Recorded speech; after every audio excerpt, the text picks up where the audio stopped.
محترم سامعین، میں صلاۃ کے موضوع پر کچھ معروضات پیش کر چکا ہوں کہ صلاۃ کی معنی اتباع قرآن ہے۔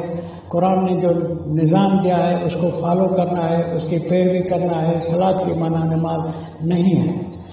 کئی لوگ کہتے ہیں کہ نماز یہ جو ہم پڑھ رہے ہیں یہی اس کا ترجمہ ہے۔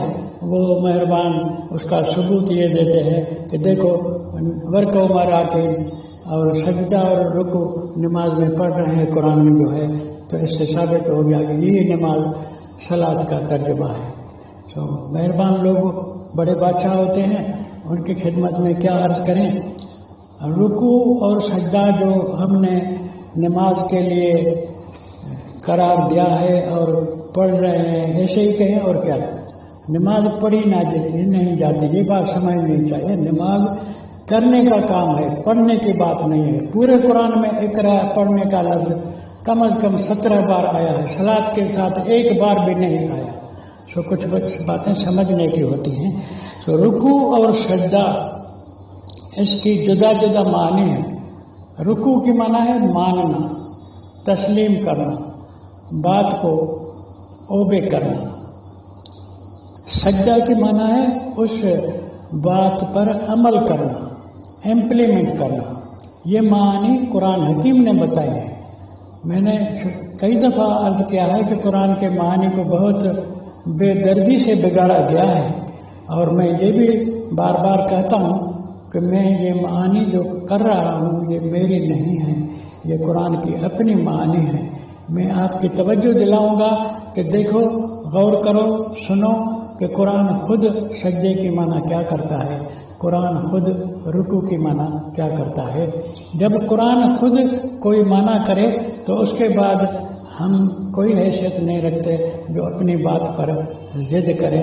قرآن کی بات آ جانے کے بعد پھر آپ ہی فیصلہ کریں آرام سے۔ ہمیں آپ کے اوپر بھی یقین ہے کہ آپ خامخواہ قرآن کے مخالف نہیں، آپ کو بہکایا گیا ہے، آپ کو قرآن سے دور رکھا گیا ہے، ورنہ ہمیں اکثریت مسلمانوں کے اوپر یقین ہے کہ وہ قرآن پر ایمان رکھتے ہیں، قرآن سے محبت کرتے ہیں۔ جنہوں نے ان کو گمراہ کیا ہے ان کو بھی اللہ ہدایت دے کہ قرآن صلاۃ کو اتباع کہتا ہے، فالو کرنا کہتا ہے، ڈیوٹی کرنا دیتا ہے۔ صلاۃ کی معنی ہے پیچھے چلنا۔ یہ ہم نے سورۃ قیامت کے 31-32 نمبر آیت کے حوالے سے معنی آپ کو بتائی تھی کہ فلا صدق ولا صلی ولکن کذب وتولی۔ صلی تولی آمنے سامنے قرآن نے لا کے آپ کو بات سمجھا دی کہ جب تولی کی معنی پیٹھ دے کر چلنا ہے تو صلاح کی معنی از خود یہ ہوگی کہ پیچھے پیچھے چلنا۔ جب یہ بات ہو گئی صلاۃ کی تو موجودہ نماز نہیں ہے، صلاۃ کی معنی ہے ڈیوٹی کرنا اور قرآن کا اتباع کرنا۔ تو اب جو لوگ ضد کر رہے ہیں کہ صلاۃ کی معنی موجودہ نماز ہے کیونکہ ورکع راکین ہے، سجدہ ہے، یہ رکوع سجدہ قرآن میں ہے، اس لیے یہ نماز ہو گئی، یہ ان کی اپنی سینہ زوری ہے، ورنہ ان کی یہ معنی کہنا درست نہیں ہے۔ رکوع کی معنی یہ والا جو جھکنا ہے نماز والا، یہ قرآن نہیں بتاتا۔ سجدے کی معنی بھی یہ جو نماز والے رکوع میں سجدے میں جھکا جاتا ہے وہ قرآن کے حوالے سے نہیں ہے۔ آؤ کہ ہم اب قرآن سے پوچھیں کہ قرآن کیا کہتا ہے، کہ تیری نظر میں سجدہ کیا ہے، تیری نظر میں رکوع کیا ہے، پھر آپ فیصلہ کریں، پھر آپ قرآن کی روشنی میں جو بھی چاہیں اپنی رائے اختیار کریں۔ سامعین، میں نے عرض کیا تھا کہ سجدہ اور رکوع کی معنی کیا ہے۔ ہم جو نماز میں سجدہ کر رہے ہیں یا رکوع کر رہے ہیں، اس کے اس بات کے لیے، اس کے منوانے کے لیے کہ نماز کا یہ رکوع سجدہ ثبوت ہے کہ یہ نماز قرآن میں ہے۔ لوگ ضد کرتے ہیں کہ سجدہ کرتے ہیں، رکوع کرتے ہیں۔ میں نے گزارش کی کہ یہ رکوع یہ سجدہ وہ نہیں ہے جو قرآن کہتا ہے۔ قرآن نے سجدے کی معنی اور کی ہے، یفعلون ما یؤمرون، وہ کام کریں جس کا ان کو آرڈر دیا جاتا ہے۔ تو غور کریں، وَإِذَا قِيلَ لَهُمْ ارْكَعُوا لَا يَرْكَعُونَ، جب لوگوں کو کہا جاتا ہے کہ ارکعوا لا يرکعون، مانو تو نہیں مانتے۔ اب یہ معنی جو میں نے کی، ماننا، رکوع کی معنی، رکوع کا نہ کرنا، نہ ماننا، یہ قرآن سے میں نے لی ہے۔ آؤ آپ خود غور کرو، قرآن کو سنو کہ قرآن یہ معنی آپ کو سمجھاتا ہے یا نہیں سمجھاتا۔ جب کہا گیا کہ لوگوں کو کہا جاتا ہے مانو، پھر وہ نہیں مانتے، ویل یومئذ للمکذبین، ایسے جھٹلانے والوں کو کے اوپر ویل ہے، ان کے لیے دوزخ ہے، ان کے لیے ہلاکت ہے۔ فبأی حدیث بعدہ یؤمنون، جب قرآن نے تمہیں کہا ہے کہ مانو اور تم نہیں مانتے، تو پھر قرآن کی بات کو چھوڑ کر کس بات پر ایمان لاؤ گے؟ کس بات کو تسلیم کرو گے؟ کس بات کو قبول کرو گے؟ کس بات کو مانو گے؟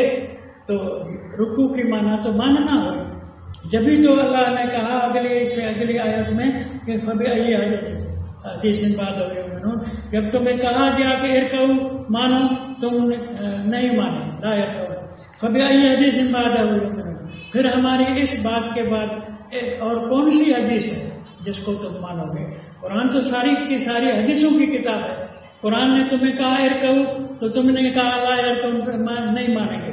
اب قرآن کی بات کو نہیں مانتے تو فبأی حدیث بعدہ یؤمنون، پھر کس حدیث کو تم قبول کرو گے، مانو گے، اس پر اعتماد کرو گے؟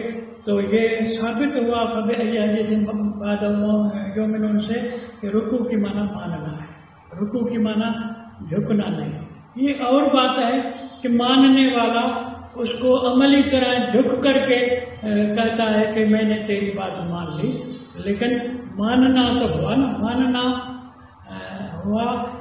رکوع اس کے لیے جو جھک کر دکھائے وہ گویا کہ اس کی ایک قسم کی اطلاع ہوتی ہے کہ میں نے تیری بات مانی۔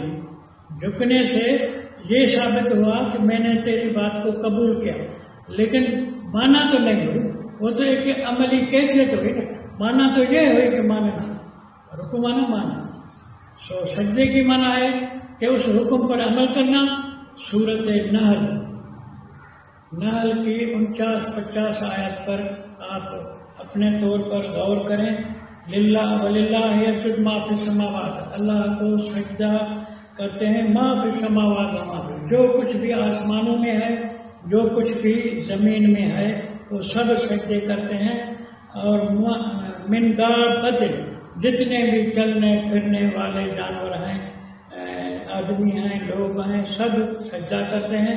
والملائکۃ، ملائکوں سمیت، وہم لا یستکبرون، سجدہ سے کبھی بھی تکبر نہیں کرتے۔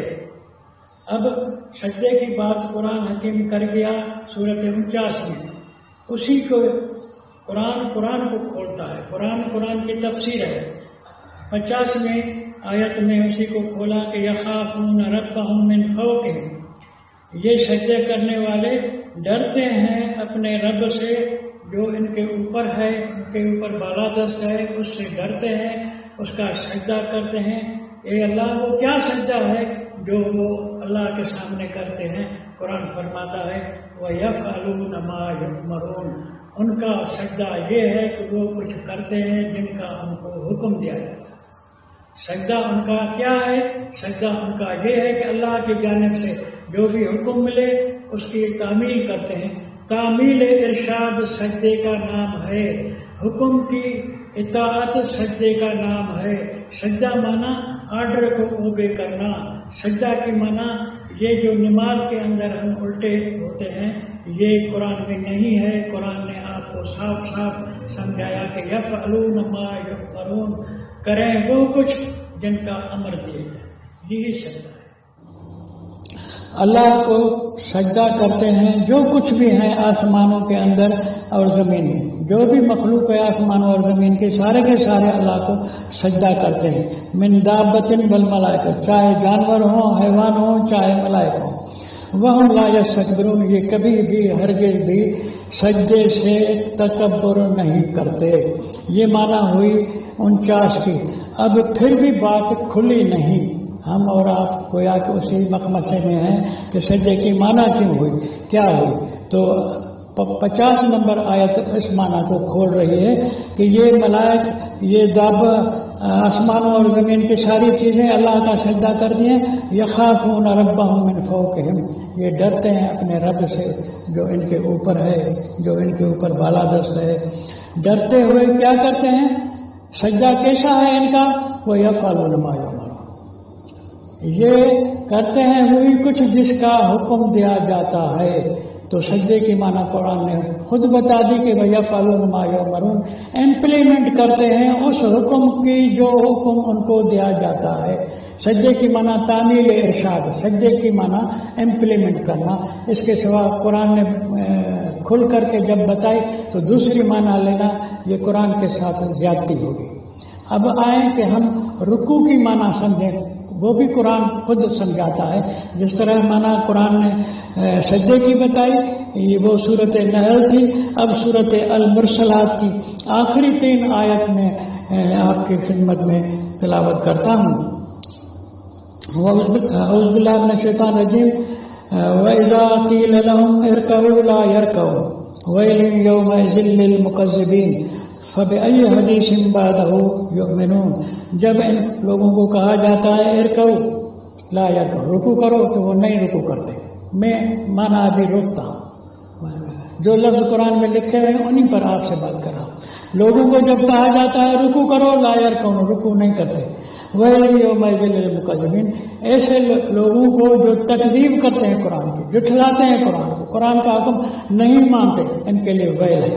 پھر فَبِأَيِّ حَدِيثٍ بَعْدَهُ يُؤْمِنُونَ، جب تم قرآن کے کہے پر رکوع نہیں کرتے، قرآن کے کہے پر تم بات کو نہیں مانتے، تو فَبِأَيِّ حَدِيثٍ، اور کون سی حدیث ہے بَعْدَهُ، اس قرآن کے بعد جس کے اوپر یؤمنون تم ایمان لاؤ گے. تو اب معنی کھل گئی کہ رکوع کی معنی ایمان لانا، رکوع کی معنی اعتماد کرنا، رکوع کی معنی ہے تسلیم کرنا. تو تسلیم کرو گے تو سجدہ کرو گے، امپلیمنٹ ہوگی جب تم حکم کو مانو گے. تو رکوع کی معنی ماننا ہے، سجدے کی معنی اس پر عمل کرنا ہے. رکوع کی معنی آپ کو سورت المرسلات کی آخری 3 آیت سے قرآن نے سمجھائی، اور سجدے کی معنی سورت نحل کی 49-50 سے آپ کو قرآن نے معنی سکھائی. وہاں سجدے کا ذکر ہے، یہاں رکوع کا ذکر ہے. دونوں معنی قرآن سے ملے ہیں. تمہاری والی معنی جو الٹے ہوتے ہو نمازوں کے اندر، وہ قرآن میں کہیں بھی نہیں ہے.